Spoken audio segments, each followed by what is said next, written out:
All पर जैसे घर पे ये मज़े की ताज़ा ताज़ा क्रीम, बाज़ार से बहुत ज़्यादा सस्ती और बहुत ही कारामद। आप भी मेरी तरह घर पे बनाइएगा ये सिंपल मलाई के साथ। और उसके बाद मैंने इस तैयारशुदा क्रीम से बनाना है जी एक अच्छा सा डिज़र्ट, तो वो भी आपसे शेयर करूँ। नहीं, अस्सलाम वालेकुम व्यूअर्स, अल्लाह की बेशुमार नेमतों और उसकी रहमतों को शुक्राना अदा करते हुए अपना किचन ऑफिशियल में हम आपको खुश आमदीद करते हैं और उम्मीद करते हैं आप सब लोग खैरियत से होंगे, ठीक ठाक होंगे। अल्लाह ताला हम सबको अपने हिफ्ज़-ओ-मान में रखे, आमीन सुम्मा आमीन। तो व्यूअर्स, ये मेरे पास 2-3 दिन की जमा की हुई मलाई है और रखी है मैंने इसको फ्रिज के निचले हिस्से में। ऊपर वाले हिस्से में इसलिए नहीं रखा कि इसकी मैंने बनानी है जी एक फ़्रेश सी क्रीम, जिस तरह हम ऑल पर की क्रीम इस्तेमाल करते हैं, ये मुख्तलिफ आइसक्रीम में इस्तेमाल करते हैं, मुख्तलिफ डेज़र्ट में इस्तेमाल करते हैं या वाइट मटन कढ़ाई में भी इस्तेमाल करते हैं। तो उस तरह की क्रीम मैं बनाने जा रही हूँ। अगर हम फ्रीज़र में इसको सेव करते तो इसमें फिर मक्खन जो था वो अलग हो जाता और बाकी मटीरियल अलग हो जाता। मैंने ये फ्रिज के निचले वाले हिस्से में से तकरीबन 3 दिन इसको जमा किया है और 2 टेबल स्पून इसमें मैं शामिल करूँगी जी दूध। इसको अच्छी सी क्रीम बनाने के लिए ये देखिए इस तरह चम्मच की मदद से मैंने इसको फेंट लिया है। बहुत ज़्यादा हमने नहीं फेंटना क्योंकि इसका मक्खन ना निकल आए, तो हमने बड़े हल्के हाथों से इसकी क्रीम तैयार करनी है। तकरीबन 2 टेबल स्पून के करीब इसमें दूध शामिल करेंगे, सर मिक्स कर लेंगे और बिल्कुल हल्के हाथों से। अब ये हमने लिया है जी एक स्ट्रेनर लिया है या एक छलनी ली है और बॉल के ऊपर ये इस तरह रखी है। तो अब इसको इसमें से छलनी में से गुजारेंगे ताकि इसके जो मोटे मोटे मलाई के जो छिलके या पार्ट्स वगैरह होते हैं वो इसी में रह जाएंगे और हमें नीचे बर्तन में जो है एक फ्रेश सी क्रीम जो है वो बिल्कुल मिल जाएगी।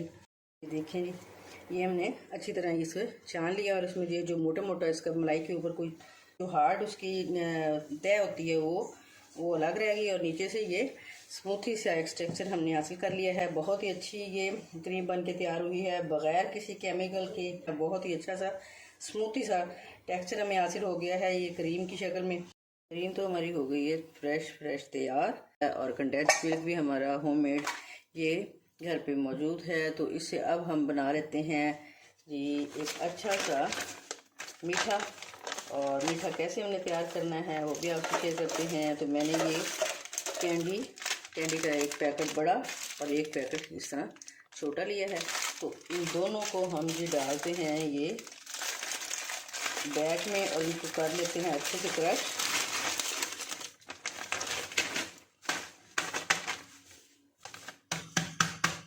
चलें जी, अच्छे से क्रश हो गया कैंडी बिस्कुट। और अब इसमें थोड़ा सा हम डालेंगे जी देसी घी और इसको करते हैं जी अच्छी तरह मिक्स। तो मेरे पास जी अब है ये कंडेंस मिल्क, ये भी मेरा होममेड कंडेंस मिल्क है। तो ये है थोड़ा सा ज़्यादा। क्रीम हमारे पास तकरीबन 1.5 कप है, तो हाफ कप इसमें से हम ये क्रीम में शामिल करेंगे और इसको कर लेंगे जी मिक्स। आसान सी रेसिपी है, बहुत ही मज़े की रेसिपी है।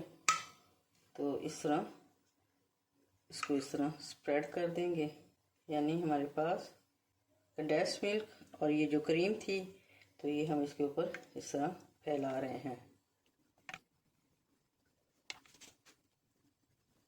इससे हम अब इसको डेकोरेट कर देंगे कैंडी बिस्किट से।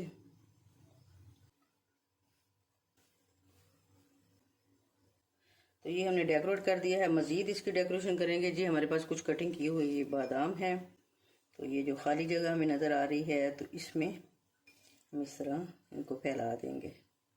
डेजर्ट हमारा जो है बहुत खूबसूरत अंदाज में डेकोरेट हो चुका है और अब हम इसको कवर करके फ्रीज़र में रखते हैं 1 घंटे के लिए और उसके बाद इसका रिज़ल्ट आपको चेक करवाएंगे। 1 घंटे के बाद जी हमारा डेजर्ट हो चुका है तैयार। तो हम अब आपको चेक करवाते हैं।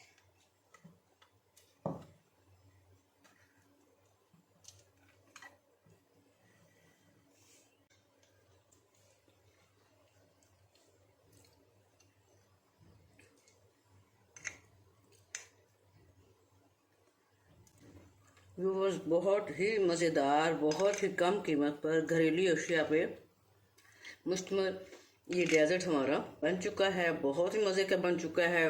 और उम्मीद करती हूँ आपको ये मेरी रेसिपी सिंपल सी और आसान सी बहुत पसंद आई होगी। कमेंट सेक्शन में अपनी कीमती राय का इजहार ज़रूर कीजिएगा कि आपको मेरी ये रेसिपी कैसे लगी, करीम बनाने की रेसिपी और डेजर्ट बनाने की recipe. Please subscribe, like and share my channel and thanks for watching my channel. Allah हाफिज़।